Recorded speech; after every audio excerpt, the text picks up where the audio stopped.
आज तक जो आप करते आ रहे हो और आगे भी वही करोगे तो आपको वही मिलेगा जो आज तक आपको मिलता आ रहा है। हेलो माय डियर फैमिली, स्वागत है आपका मिस्टर जेड कारोबार में। आज की इस वीडियो में हम सीखेंगे कि ज़िंदगी को जीना और ज़िंदगी काटना किसे कहते हैं। और आपसे एक रिक्वेस्ट है कि आप हमारी छोटी सी कोशिश को शुरू से एंड तक ज़रूर देखना, और जहाँ से भी आपको लगे कि आपके काम की बात आपको सीखने को मिल चुकी है, आप वही इस वीडियो को लाइक करके क्विट कर सकते हैं। सबसे पहले तो हम ये समझते हैं कि ज़िंदगी काटना किसे कहते हैं। और काटने से मतलब वो वाला काटना नहीं भाई, मतलब अपने जैसे तैसे ज़िंदगी गुजारना, अपने दिन पूरे करना। एग्जाम्पल के लिए जैसे उत्तर कोरिया के लोग, उन लोगों पर इतनी बंदिशें हैं कि वो लोग हंसना खुश रहना तो दूर की बात है, वो लोग अपनी मन मर्जी से रो भी नहीं सकते। दूसरी ओर अगर हम बात करें अमेरिका की, तो वहाँ पर हर नागरिक को अपनी मन मर्जी से मन मुताबिक ज़िंदगी जीने का अधिकार है, और हर माँ बाप वहाँ एक सीमित एज के बाद अपने बच्चों को ज़िंदगी जीने का अधिकार भी देता है। तो इसी के साथ हम ज़्यादा वक्त ना लेते हुए बढ़ते हैं हम अपने पहले पॉइंट की तरफ। और हमारा पहला पॉइंट है, आपका मकसद क्या है। दुनिया में हर जिंदा चीज़ को किसी न किसी मकसद से तो भेजा ही गया है, और हर किसी को अपनी ज़िंदगी जीने का अधिकार भी है। और क्या हम वो ज़िंदगी जी रहे हैं? अगर आपका मकसद टाइम पास, रोजी रोटी या बच्चे पालने तक सीमित है, तो माफ़ करना, आप में और पशु पक्षियों में कोई फ़र्क नहीं है, क्योंकि ये काम तो वो भी करते आ रहे हैं। और मैं ये नहीं कह रहा कि ये काम गलत है या इसे नहीं करना चाहिए, बल्कि इसे भी दृढ़ता से, प्लानिंग से करना शुरू करें। जैसे कि मैं अपने बच्चों के लिए क्या कर सकता हूँ, उन्हें किस लेवल तक ले जा सकता हूँ, उन्हें क्या क्या सिखा सकता हूँ, और उन्हें अच्छी ज़िंदगी कैसे दे सकता हूँ। वास्तव में हमारी लाइफ में पता क्या होता है, सोचा कुछ और है, कर कुछ और रहे हैं, होता कुछ और है और बन कुछ और जाते हैं। इसलिए अपनी लाइफ में किसी न किसी मकसद को ज़रूर चुनें, क्योंकि जिसके पास मकसद है वो अपने मकसद के साथ जी रहा है, उसे पूरा करने के लिए जुटा हुआ है। और जिसके पास कोई मकसद नहीं है, कोई ना कोई गोल नहीं है, उसकी लाइफ गोल गोल वहीं घूमती रहती है। वास्तव में आप उस दिन जीना शुरू कर दोगे जिस दिन आप अपने लिए नहीं बल्कि अपने मकसद को पूरा करने के लिए काम करना शुरू करोगे। इसी के साथ हमारा दूसरा पॉइंट है, आप कर क्या रहे हो। अपनी लाइफ में हमेशा कुछ नया जानने की या नया सीखने की या कुछ अलग करने की कोशिश करें। ऐसा काम जिससे आपको खुशी मिलती हो। जो आज तक आप करते आ रहे हो ना, अगर आगे भी आप वही करोगे तो आपको वही मिलेगा जो आपको आज तक मिलता आ रहा है। अगर वाकई में ज़िंदगी को जीना चाहते हो, तो जो आपने पहले कभी हासिल नहीं किया, उसे हासिल करने के लिए आपको वो करना होगा जो आज तक आपने पहले कभी नहीं किया। आप मेरे साथ रहना, हम चलते हैं अपने तीसरे पॉइंट की ओर, जो है अपनी तुलना दूसरों से कभी मत करना। आज हम अपने आसपास बहुत सारे ऐसे लोगों को देखते हैं जिनके पास बेशुमार पैसा है, धन दौलत है, और कई बार ना हम उनके पास कोई ऐसी चीज़ देख लेते हैं जो हमारे पास नहीं है, और उसे देखकर अक्सर हमारे मन में ये विचार आता है कि इसके पास ऐशो आराम की ज़िंदगी है, मेरे पास क्यों नहीं है। बस यही से आपका दुखी होना शुरू हो जाता है। लेकिन हो सकता है कि वो सिर्फ एक दिखावा हो, क्या पता वो आपसे भी दुखी हो।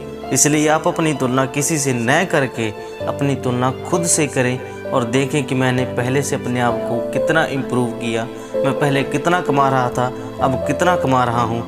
मैं पहले से बेहतर हूँ या बदतर हूँ। जिस दिन आप अपनी लड़ाई खुद से लड़ना शुरू करोगे, समझ लेना आप उसी दिन ज़िंदगी जीना शुरू कर दोगे। आप मेरे साथ बने रहिएगा। हम चलते हैं अपने चौथे पॉइंट की तरफ, जो है कभी ये मत सोचना कि ये तो मेरे कर्मों का फल है। कई बार आपने देखा होगा या सुना होगा, जब किसी के साथ कोई घटना घट जाती है या कोई सफल नहीं हो पाता, तो वहाँ एक बात को बहुत ज़्यादा तवज्जो दी जाती है कि ये तो अपने कर्मों का फल है, हमें जो भी मिलता है अपने कर्मों की वजह से मिलता है। लेकिन ये बात 100% गलत है, क्योंकि हमारे काम ही हमारे कर्म है। हम हर चीज़ का इल्ज़ाम अपने कर्मों या पिछले जन्मों पर उठाकर थोप देते हैं और अपनी जिम्मेदारियों से भाग जाते हैं। और जो लोग ऐसा बोलते हैं वही लोग अक्सर अपनी जिम्मेदारियों से भागे हुए होते हैं। इसका सही इलाज यही है कि अपनी जिम्मेदारियों को समझें, अपना फ़र्ज अदा करें। हमारा पांचवा पॉइंट है, अपने आप को अवार्ड दें, अपने आप को इनाम दें। हम काम तो करते हैं, और जो भी नौकरी करते हैं हमें उसके बदले में पैसे मिलते हैं, और जो भी पैसे मिलते हैं उनमें से थोड़े से पैसे अपने लिए इनाम के रूप में रख लें। एग्जाम्पल के लिए, आप हर महीने 15 से 20 हज़ार रुपये तो कमाते हो, उसमें से 2 से 3 हज़ार रुपये अपने लिए अलग रख लें, और उस पैसे से आप एंजॉय कर सकते हैं। आप घूमना चाहो तो घूम सकते हैं, अपने लिए कपड़े या अपने लिए कुछ भी खरीद सकते हैं। और सबसे बेस्ट है कि आप उस पैसे से अपनी लर्निंग और स्किल्स को डेवलप करें, जिससे आप और भी बेहतर और काबिलियत इंसान बन सकते हैं। हमारा सबसे लास्ट पॉइंट है हमेशा खुश कैसे रहें। इस पॉइंट को आप बड़े ही ध्यान से सुने। बिल गेट्स कहते हैं कि अगर आप 5 मिनट के लिए खुश रहना चाहते हो तो आप कोई भी सॉन्ग सुन लो, गाना सुन लो। अगर आपको 2 घंटों के लिए खुश रहना है तो आप कोई भी मूवी देख सकते हैं। अगर आपको पूरा दिन खुशी खुशी गुजारना है तो आप पिकनिक पर चले जाओ, वहाँ एंजॉय करो। अगर आप 1 हफ्ते के लिए आनंद लेना चाहते हो तो आप किसी यात्रा पर चले जाओ, बाहर घूमने चले जाओ। अगर आप 2 महीनों के लिए खुश रहना चाहते हो तो आप शादी करवा लो, और मेरे हिसाब से 2-3 महीने तो खुशी खुशी गुजर ही जाते हैं। अगर आपको जिंदगी भर के लिए खुश रहना है तो फिर आपको अपने काम से प्यार करना होगा। आप जो भी काम करो उसमें अपना पूरा इंटरेस्ट बना लो और ऐसा मान कर चलो कि आपका काम ही आपका प्यार है। जब ऐसा होगा तो आपको पैसे से कोई मतलब नहीं रहेगा, और फिर भी वो काम करने में आपको बहुत और बेहद खुशी होगी। और ऐसा तो कभी हो ही नहीं सकता कि हम किसी काम को शिद्दत से, दिल से करें और उस काम का कोई मोल ना हो। तो आइए देखते हैं हम सब ने इस वीडियो से क्या सीखा। पहला, अपनी लाइफ में एक मकसद बनाना है और उसे पूरा करने के लिए जीना है।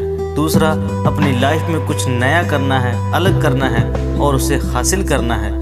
तीसरा, अपने आप को कभी किसी से कम मत आंकना, ऐसा करने से हम खुद को नीचे गिरा देते हैं। अपनी तुलना खुद से करना है और खुद से आगे निकलना है। चौथा, कभी ये मत सोचना कि जो कुछ मिल रहा है वो मेरे कर्मों की वजह से, बस अपनी जिम्मेदारी का स्मरण करना है और अपना फर्ज निभाना है। पांचवा, अपने आप को इनाम देना है, अपने काम को इनाम देना है कि मैंने किसी काम को पूरा किया। छठा, हमेशा खुश रहने के लिए अपने काम से प्यार करना है, अपनी नौकरी से प्यार करना है। अगर आपको हमारी छोटी सी कोशिश से कुछ सीखने को मिला हो तो आप हमारे चैनल को जरूर सब्सक्राइब करना, क्योंकि इसके कुछ पैसे नहीं लगते हैं। और इस वीडियो को लाइक करना, शेयर करना। यहाँ तक वीडियो देखने के लिए धन्यवाद। मिलते हैं नेक्स्ट मोटिवेशन में। जय हिंद।